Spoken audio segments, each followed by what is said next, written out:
about yourself, your world, and your reality. Take the leap to self-empowerment, self-realization, and a higher plane of existence. A meaning for life and a conscious cognition, a realization that you are a divine being. You are bliss, and you are one with the ultimate cosmic superconsciousness. You are Paramashiva. You are not human being having spiritual experience as you imagine. You are a spiritual being having human experience. That's the truth. You are Paramashiva having human experience.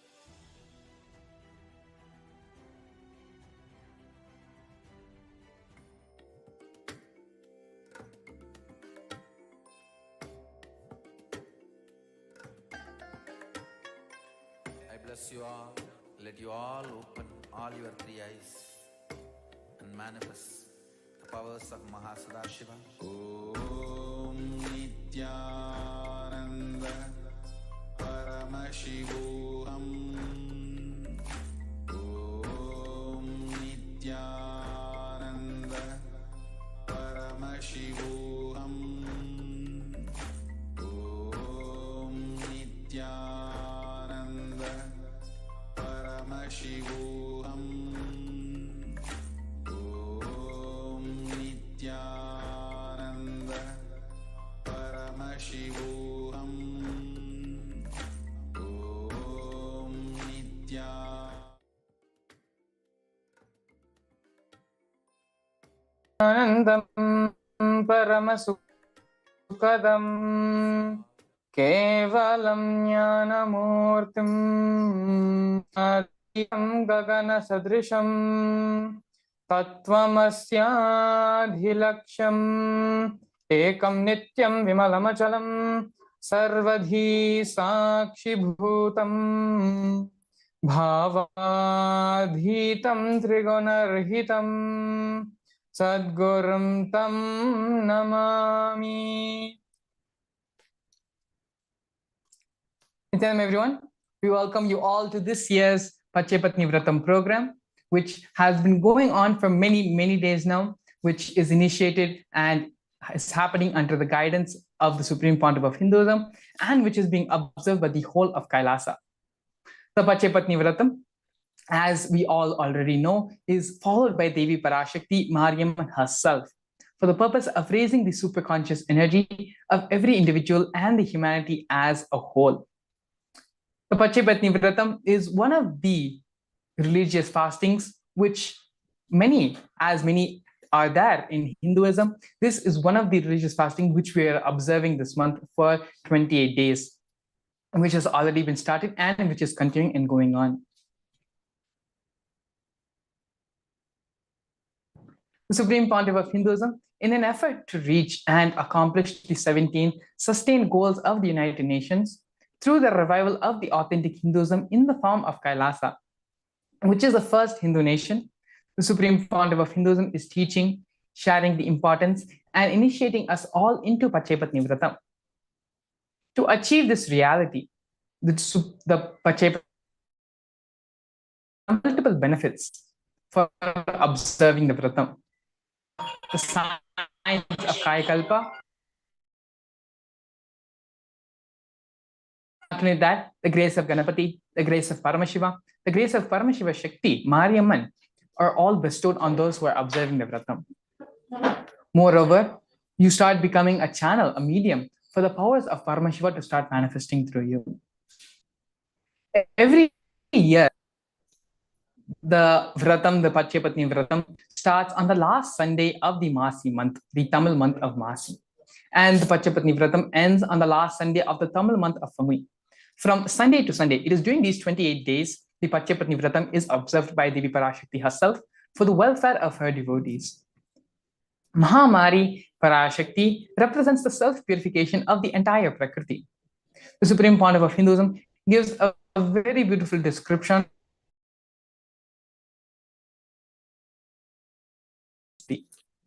when the water element becomes purified by the fire element from the sun,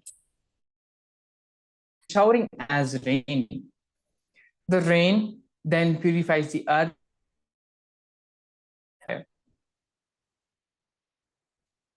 Mahamari, Parashakti represents the self-purification process. However, fasting is the purifying process for every individual.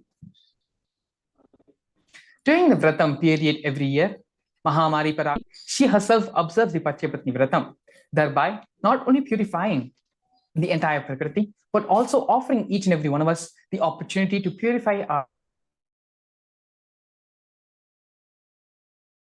actually heal our physical and psychological ailments, to help clear out all the toxins and blockages from our system, to strengthen our immune system to effectively fight off diseases. Not only that, the Pacchai Vratham helps to relieve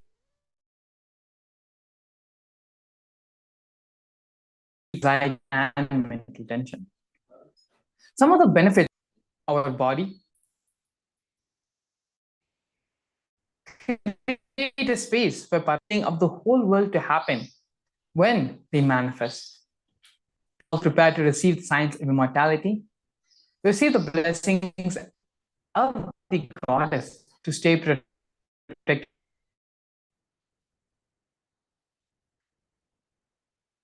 Out of the thousands of Mariamman temples around India, it is in Samayapuram, which is the first tala, the first place where Mariamman is worshipped. Samayapuram also happens to be a Shakti Pita, where the eye of Devi Sati fell on the bhumi. After the self-immolation of Devi Sati, when that happened, Parandama, Lord Vishnu, with the Sudarshana Chakra, cut the body of Devi Sati into 54 different pieces, which fell on different parts of the planet. Each place became a Shakti Pita, a place where Devi Parashakti is worshipped. Samayapuram is a place where Devi Parashakti where the eye of Devi Sati fell on the earth. The temple of Samayapuram Mariamman itself was built by the Vijayanagara king. As the Vijayanagara king was traveling northwards to wage war on a certain region, he had stopped and stayed in Samayapuram during his voyage. There, at that time, he had declared that if he wins the war, he would build a beautiful temple for Devi Mariamman. With the grace and blessings of Devi Parashakti, the Vijayanagara king was victorious in the war which was waged in the north, and in true commitment to his word, built the temple of Samayapuram Mariamman. Devi Parashakti is well known to take care of the practical, down-to-earth problems of her devotees. So to protect her devotees from chickenpox and other diseases, as well as to keep the peace in the region, Parashakti Mariamman, she herself physically goes around the village in the night personally. She herself assumes the human form and goes around the village, ensuring the ecosystem is protected, ensuring the ecosystem is maintained, and is everyone in the ecosystem are free from all sufferings and are in the state of Advaita. People who have slept in the temple of Devi Parashakti have heard the sounds of Devi's anklets as she makes her rounds, marking her auspicious presence in the region. This temple was also visited by King Darsharatha during his reign in Ayodhya, and also by King Vikramaditya during his reign in Ujjain. Let us come and understand now the importance of mother worship. In Sanatana Hindu Dharma, Cosmos not only reveres, but celebrates, worships the feminine consciousness, the feminine energy. Women who embody the feminine consciousness are not just revered in Sanatana Hindu Dharma, but are respected, are worshipped in the cosmos. Vedas and Agamas, the Hindu tradition, not only just gives equal rights to women, they revere, honor, and worship them. Everything which is worthy of worship in Hindu tradition, the gods, the rivers, everything is named in a feminine expressive way. Female names, female expressions are given for the Shaktis, the energies, and the rivers. The whole of nature, the earth itself, is called as Bhuma Devi in Hindu tradition. In Hindu tradition, the earth is not geography, it is biology. It is a living being and it is worshipped as female. All the rivers in Sanatana Hindu Dharma, in the Hindu tradition, all the rivers, Ganga, Yamuna, Saraswati, which flow through the Bharat, Narmada, Sindhu, Kaveri, other than the one river of Brahmaputra, all other rivers are named given the feminine expression. Hindu tradition is the oldest tradition worshipping divine in the form of woman, the female form of Devi.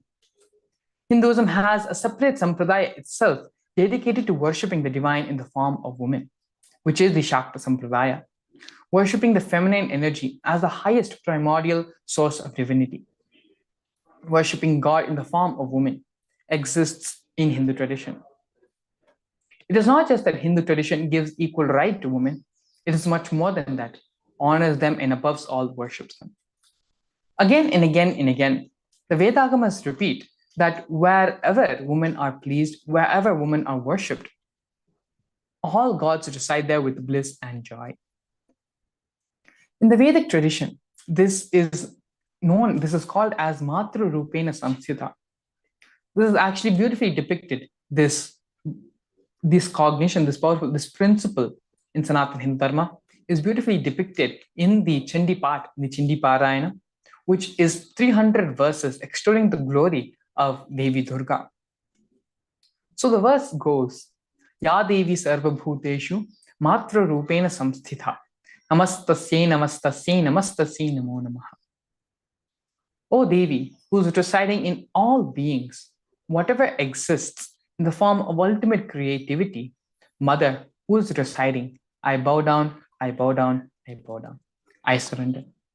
It is this amazing stotra which beautifully conveys the principle in Hindu Sanatana Hindu Dharma about how the feminine consciousness is held, how it is revered, and how it is worshipped. The essence of mother worship is mothering of the cosmos inside of us. The Supreme Pontiff of Hinduism himself is basically a Shakta, a mother worshipper.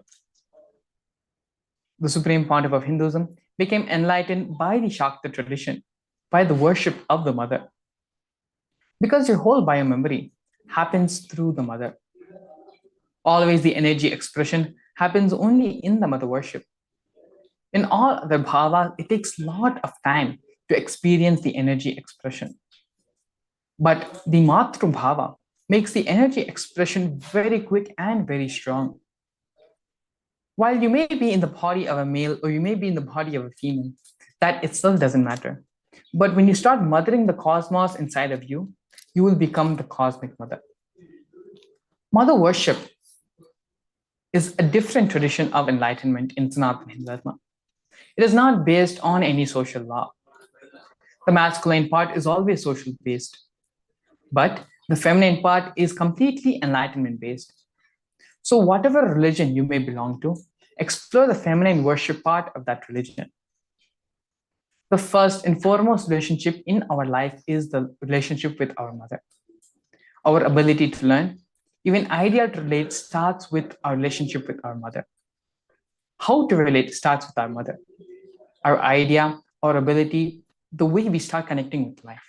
It is the contribution from our mother in our life. Those who have been blessed to live around their mother till the age of 14 are extremely fortunate. Because if you've had your mother living around you till that age, you automatically know how to connect with the divine as the mother. You do not need a separate lesson to connect with the divine. There are various attitudes,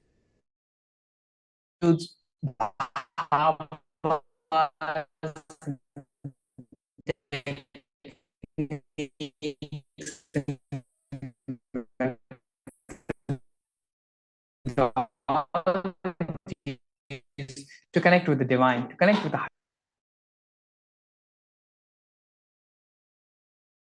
some earth. If just this worship of woman, worship of mother, worship of the sacred feminine tradition, if that alone is retained, then the whole thing can be revived back. Because, as we said, this is the seed. All traditions which miss the sacred feminine, which missed worshipping the sacred feminine or techniques to awaken the sacred feminine, lost its life within 100 years. And this is one of the greatest things which happened, greatest reasons why the Ramakrishna mission became so successful. Because the component of mother worship, of having Sharda Devi, was included in the main worship altar. And within 100 years, the Ramakrishna mission is what it is today. They found the important component which they were missing and they added it, saved themselves. The same way, in the tradition of Ramana Maharishi, the place was given for Ramana Maharishi's mother. Unless the place, the representation for the sacred feminine energy is given, the technique to awaken the sacred feminine energy happens. Neither enlightenment can happen, nor can it be transmitted to the next generation. So now let us undergo the process of awakening the sacred feminine energy inside all of us. Now that we have gone through and understood the importance of the sacred feminine energy, we have gone over various reasons how the mother worship is a vital part of not just the Vedic tradition, but very integral for the enlightenment energy also to manifest through us. After now listening to the various powerful cognitions, various truths which the Supreme Pontiff of Hinduism has shared with all of us about the importance of mother worship and achieving the ultimate experience of enlightenment through the mother, let us now enter into the powerful completion process to heal our relationship with our mother. This completion process is going to be a guided step-by-step completion process, and it is a part of how we are doing the Pacchai Vratham and experiencing completion with the mother through the Pacchai Vratham, as this Vratham is being observed by Devi Parashakti herself.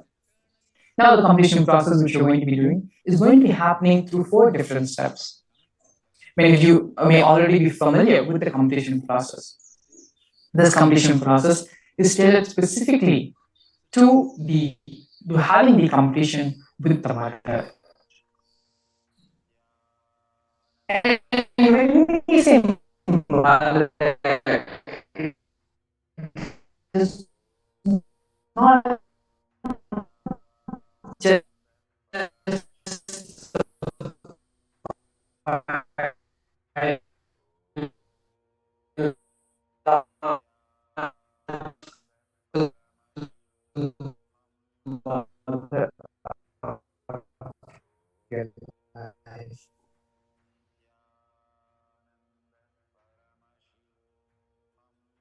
again and again.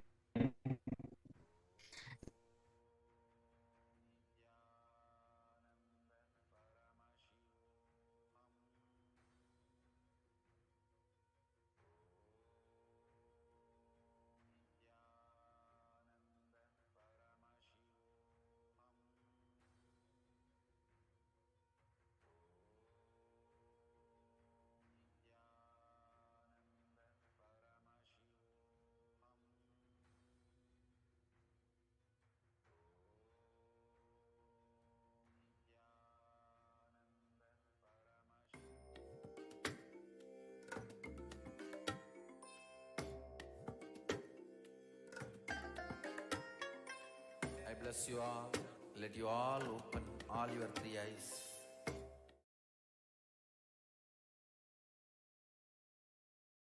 Many people ask me how to receive Devi's grace fully. Listen carefully.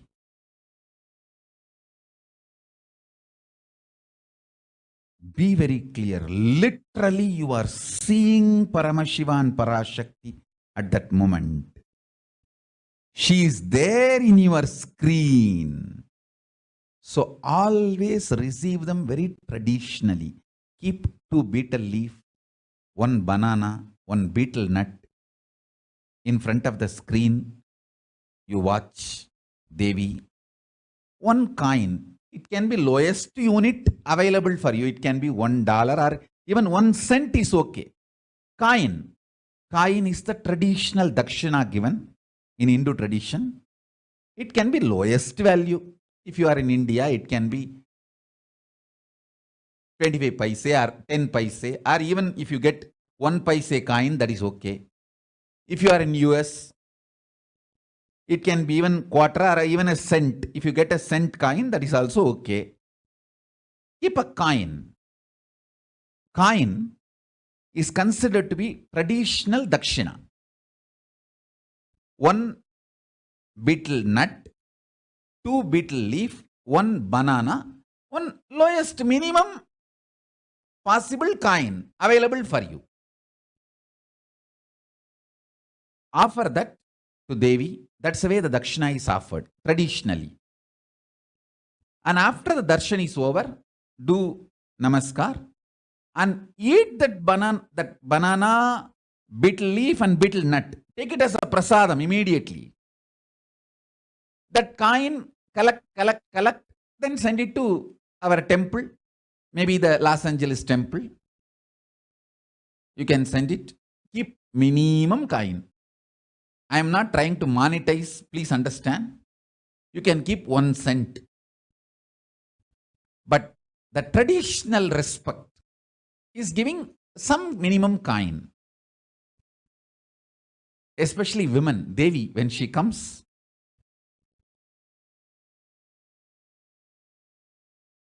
at least 2 betel leaf, 1 betel nut, 1 banana, 1 coin. As I said, it does not even need to be $1 coin. It can be even 1 cent coin. 1 cent is also okay. Whichever country you are living, the minimum denomination coin available, keep just 1 coin and offer it.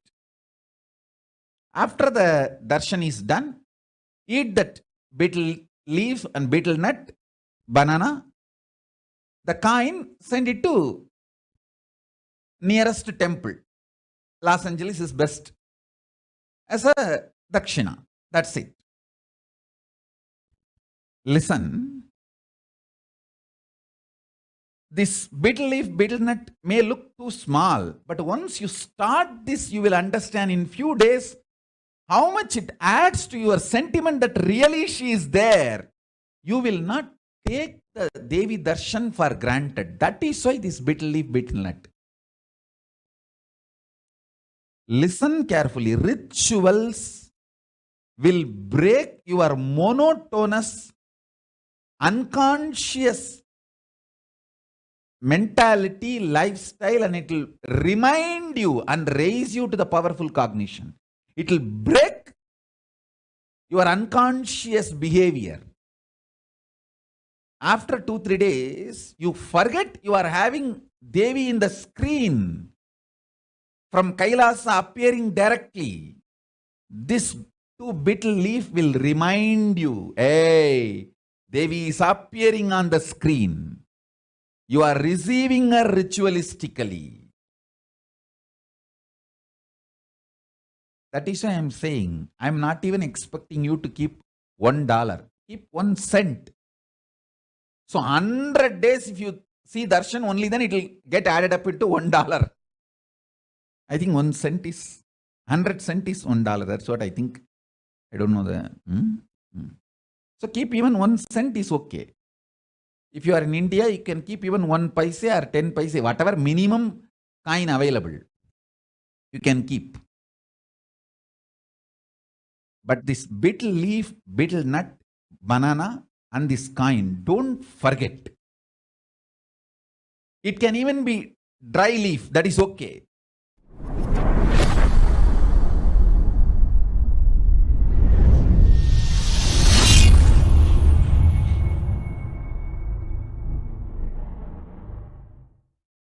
Usually at this samadhi level, when I verbalize, common man can't grasp as per his logic.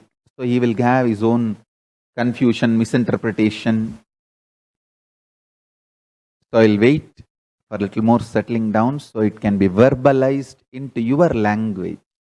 The language you understand, the rationality or the rationale means the logic level of a common human being. So I'll settle down to that and then start expressing. I have so many wonderful things from Kailasa to all of you. Raising the intensity of the integrity will keep you all prepared to receive this whole thing. Be like Devi, Brahmanda Yoni, Parashakti. waiting to receive. Be like Parashakti. You will receive Paramashiva intensely, beautifully. Remember yourself as Parashakti and wait to receive Paramashiva. Even this intense waiting, a deep passive waiting, can just make you explode in enlightenment. When Paramashiva delivers his message, just by a word, by an initiation, by mantra, just you can explode. It is possible. So prepare yourself with a deep waiting.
Many people ask me how to receive Devi's grace fully. Listen carefully. Yes. Again, sorry for the technical glitch. Previously, we were discussing the importance of mother worship, and it is how only through the mother worship, the easiest and fastest way to experience the ultimate space of Paramadvaita. The supreme pontiff of Hinduism himself, it is through the Shakta tradition, worship of the mother, the supreme pontiff of Hinduism realized and had the experience of enlightenment.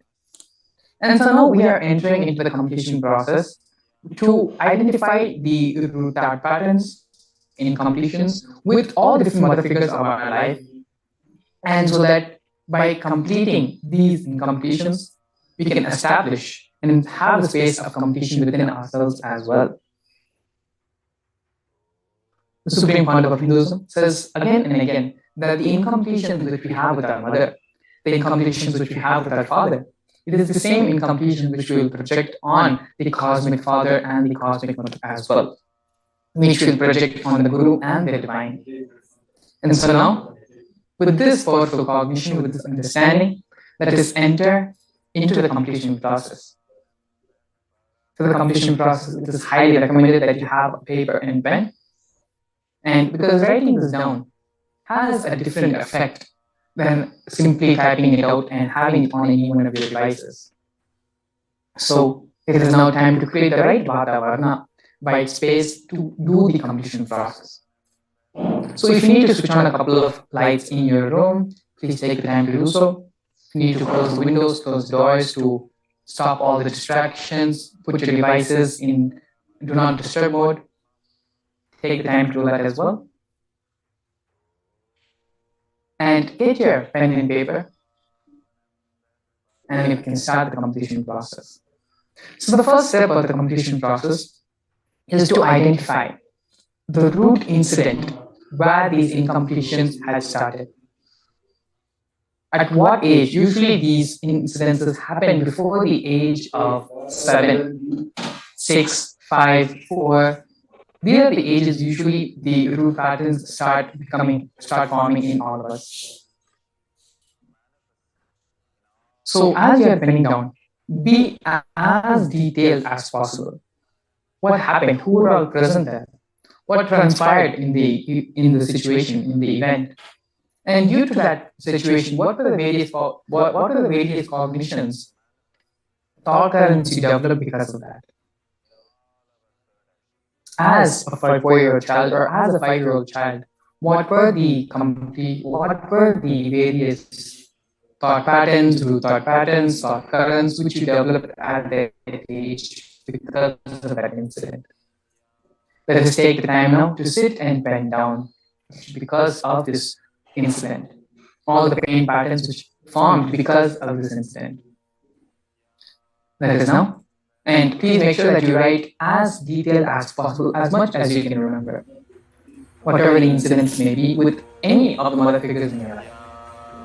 As we have been doing this completion process for so many days now, let us take this time sincerely to have complete completion with the mother figures in our life and the Divine Mother, the Cosmic Mother, by the end of this Pacchai Patni Vratham.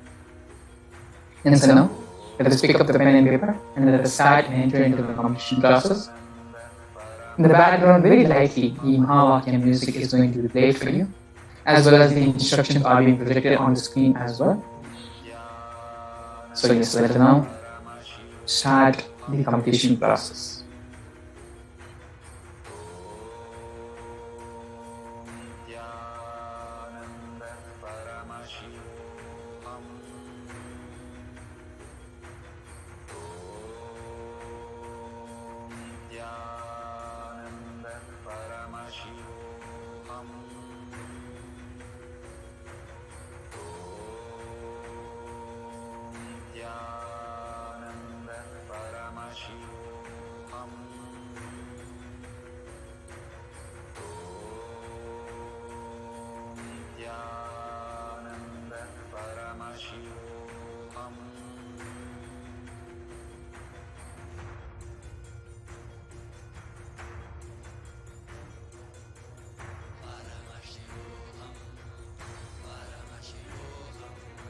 Let Paramashiva's third eye manifest in all our third eyes. Let the Amrita pour, let the Vanni open up, manifest in all of us.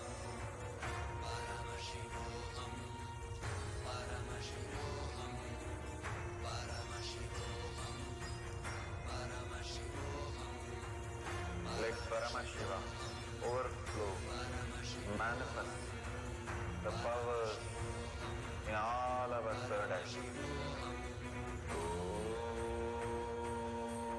Nithyananda Paramashivoham.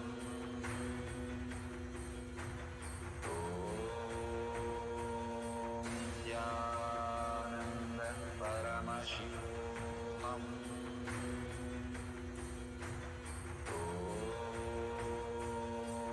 Nithyananda Paramashivoham.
Once you have identified the root thought patterns, the root incidences, through the root incident, the pain pattern which was created because of that incident, all the different thought currents, all the different emotions. Once you have identified all of that, you can now enter into the next step of the completion process, which is reliving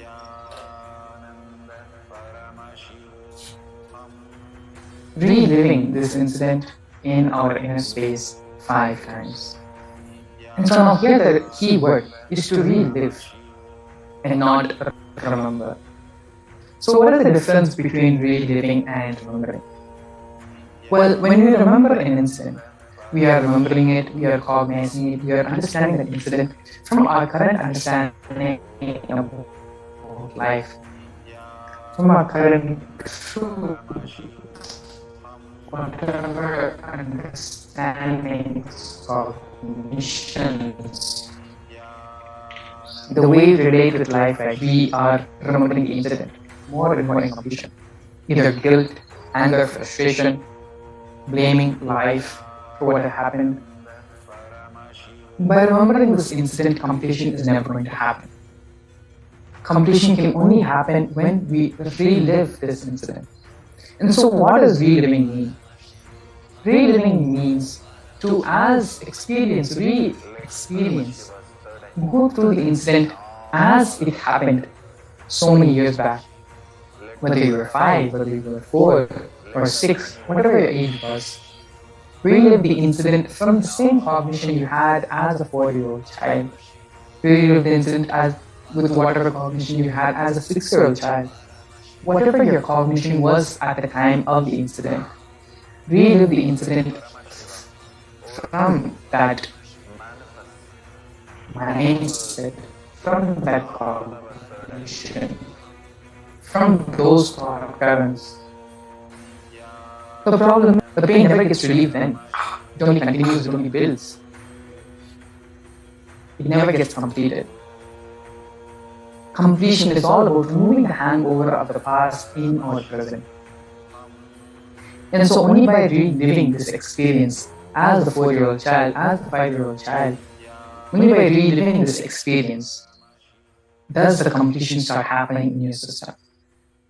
And so now we're entering into the second step of the completion process, which is we are entering into the Supurnatva Kriya, which is the completion with ourselves about this root incident.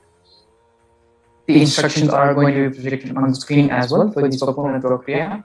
For the second step of this completion process, relive the incident 5 times within your inner space. Relive it at the same age you experience this incident, with the same mindset, with the same thought currents you carried about life at that time. Relive it from the same space. Yes, let us now enter into the second step of the completion process.